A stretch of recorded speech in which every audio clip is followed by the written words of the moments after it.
অবশেষে lion rocket চূড়ায় আসলাম। আর lion rocket চূড়া থেকে এখানকার ভিউটা খুবই আকর্ষণীয়। আর এই যে লায়ন রকের উপরে যে পুকুরটা, এটা এখনো পানি আছে। আর এটার উপরে বেশ কয়েকটা গাছ আছে, যদিও পুরাটা পাথরের পাহাড়, তারপরও বেশ কয়েকটা গাছ আছে এখানে। এবং এখান থেকে সানসেটটা ভিউটা আশা করি চমৎকার একটা ভিউ দেখা যাবে। ওইটা উঠতে অলমোস্ট 1 ঘন্টার মতো সময় লেগে গেছে। আর একবারে টিকিট কাটা থেকে শুরু করে হিসাব করলে, যেহেতু একটু রেস্ট নিয়ে নিয়ে বা বিরতি নিয়ে নিয়ে উঠছি, সময় লাগছে 1 ঘন্টা প্লাস সময় লেগে গেছে।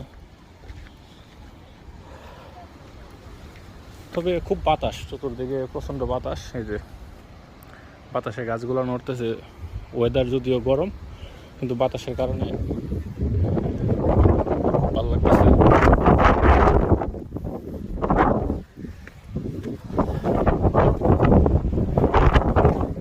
আর এটার টপ স্পেস যদি হিসাব করি, তাহলে মানে টপ হাইটটা যেটা, তাহলে এটা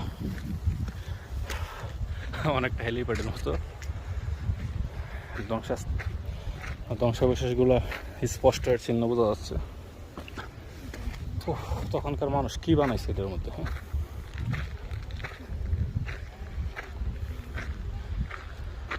যদি এখান থেকে পুরা 360 ডিগ্রি ভিউটা যদি দেখেন,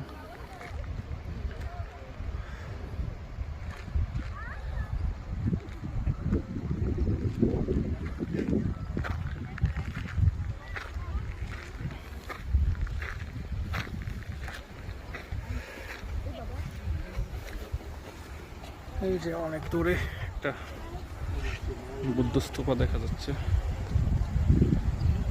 ল্যান্ডের উপর থেকে।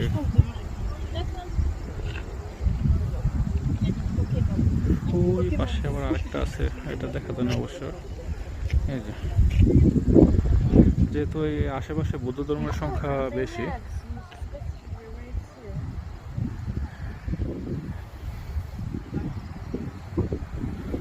মানে এখান থেকে একটু পরেই সূর্য অস্ত যাবে। এখান থেকে সানসেট ভিউর ভালো একটা ভিউ পাওয়া যাবে।